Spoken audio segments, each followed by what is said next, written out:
Dan orang kalau berbuat sunnah, teman-teman sekalian, bid'ah lawannya sunnah. Yang ada panduannya saja, itu hidupnya tenang, bahagia.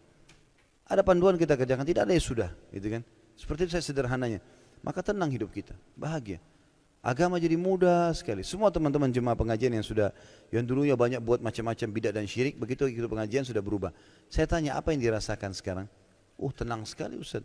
Dan Islam kayak mudah rasanya. Ada dalilnya kita kerjakan, tidak ada ya sudah, tidak usah. Enggak macam-macam. Yang ikut juga umroh memang saya begitu. Pulang umrah, kok umroh ini, saya Ustaz ikut umrah ini cuma mau tahu loh umrah itu sesuai sunnah itu bagaimana.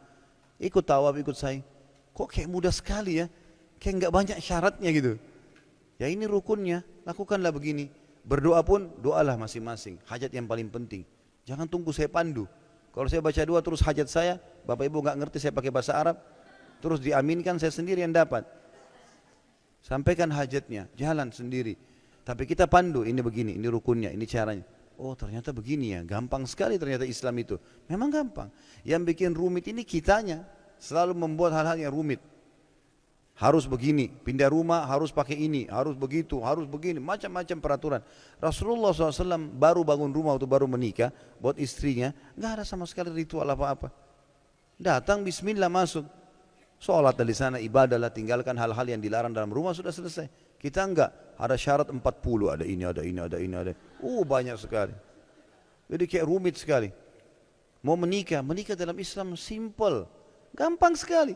Walinya datang, saya nikahkan kamu, yang ini bilang saya terima nikahnya. Mahar, saksi, adakan acara pesta sebentar orang makan, pulang. Sudah suami istri. Ini enggak, 3 hari sebelumnya ada acara.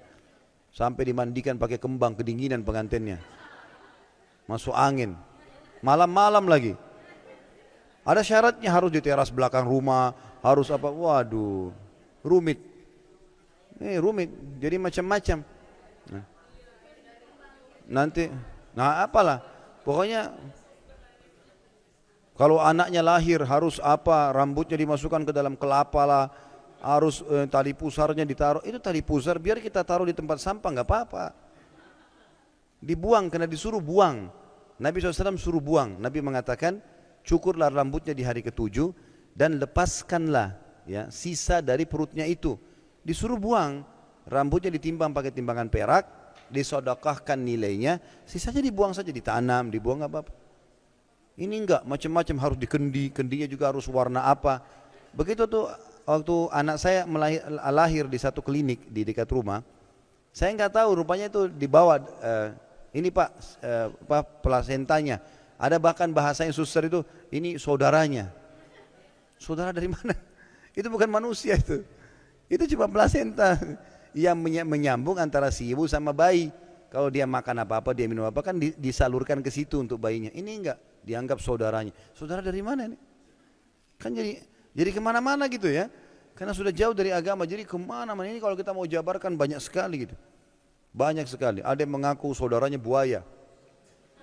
Ya, saya dengar begitu. Nanti saudaranya buaya, saudaranya sering datang dulu ketemu neneknya lah di belakang rumah lah segala. Dari mana hukumnya manusia bisa punya saudara dari buaya itu? Manusia ya manusia, nggak bakal pernah bisa, gitu kan? Nggak mungkin gitu loh. Maka ini kadang-kadang kemana-mana bahasannya, karena sudah ditarik ke situ, padahal sebenarnya tidak ada, tidak ada. Buaya ya buaya, manusia ya manusia, hewan-hewan, ada alamnya sendiri kan gitu.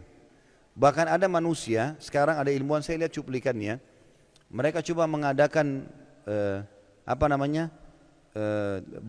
jadi gen itu bukan hanya ke manusia, tapi dicoba manusia ke hewan misalnya. Tidak jadi manusia, tidak jadi hewan, rusak, mati, cacat. Kuasa Allah SWT.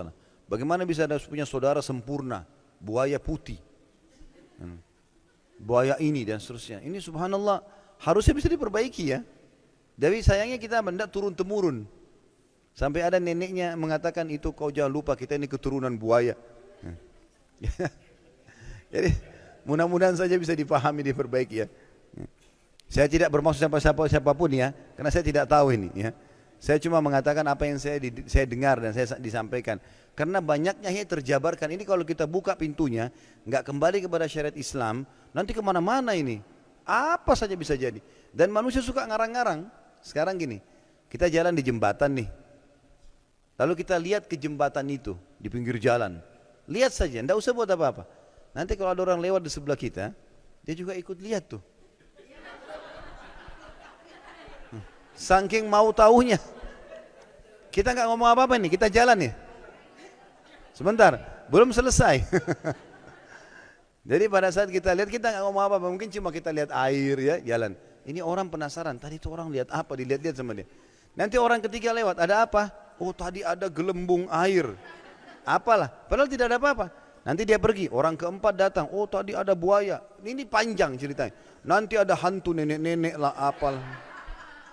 Nah, kan begitu. Satu kampung jadi tahu takut lewat situ kalau malam Jumat. Karena begini dan begini. Karena begitu, dan mulut ke mulut. Dalal tidak ada apa-apa. Sungai itu, bumi ini makhluknya Allah, nggak ada hubungannya. Jadi harusnya kita fahamin. Dan seorang muslim harus kembali kepada kemuliaan Islam. Islam harus ditradisikan, bukan tradisi diislamkan. Harus kita ganti. Kalau tradisi kita sudah dengan Islam, kita terima. Kalau tidak, ya kita ubah. Karena setelah Islam datang, Nabi SAW menghapus semua tradisi jahiliyah. Waktu beliau bebaskan kota Mekah, lalu beliau kumpulkan masyarakat Quraisy di depan bukit Sofa, sambil beliau berkata, ketahuilah, semua tradisi jahiliyah di bawah telapak kakiku. Kata Nabi SAW, tidak ada lagi. Tawaf telanjang, waktu itu orang mereka tawaf sambil bersiul, tepuk tangan. Awalnya tawafnya Nabi Ibrahim AS bagus, pakai baju segala macam. Mereka kembang-kembangkan sendiri tuh. Rupanya untuk menjadikan masyarakat Mekah supaya hidup, mereka syaratkan, penduduk Mekah itu syaratkan, harus beli baju dari Mekah baru boleh tawaf. Kalau bukan buatan Mekah nggak boleh tawaf. Yang tidak punya uang beli, telanjang. Begitu. Dan Nabi SAW, Mekah itu masih terus di dekat Ka'bah tawaf telanjang sampai pembebasan kota Mekah. Itu sudah tahun 8 Hijriah, Nabi sudah hijrah, baru Nabi waktu bebasin Mekah baru kasih peraturan. Tidak ada lagi tawaf telanjang mulai hari ini. Enggak ada siul-siul, enggak ada tepuk tangan dalam tawaf. Semuanya takbir, tahlil, beristighfar kepada Allah. Diubah ke Islam, tradisi-tradisi mereka. Suka taruh patung-patung, Nabi hancurin semua patung-patung mereka. Enggak ada patung. Enggak boleh lagi kesyirikan, dibersihkan semuanya. Jadi dihapus. Makanya tadi saya bilang yang benar Islam kita tradisikan. Makan, minum, pakaian, pergaulan, pendapatan, semua Islam. Udah, selesai. Mau suku saya bilang apa, sesuai saya ikuti. Tidak, ya kita ubah. Bukan aib itu kan, untuk kembali kepada Islam. Makanya kita punya standarisasi hukum. Kita ke Afrika, kita ke Jazirah Arab, kita ke Eropa, kita ke Asia.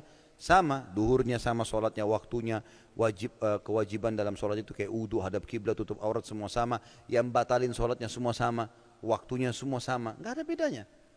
Standarisasi semua. Azan sama semua azannya. Sholat imamnya sama semua. Caranya. Bacaan Qur'annya sama, tinggal pilih surah apa yang dia mau. Tidak ada bedanya orang Islam itu. Dari suku manapun dia. Nah itu yang semestinya kita bisa terapkan.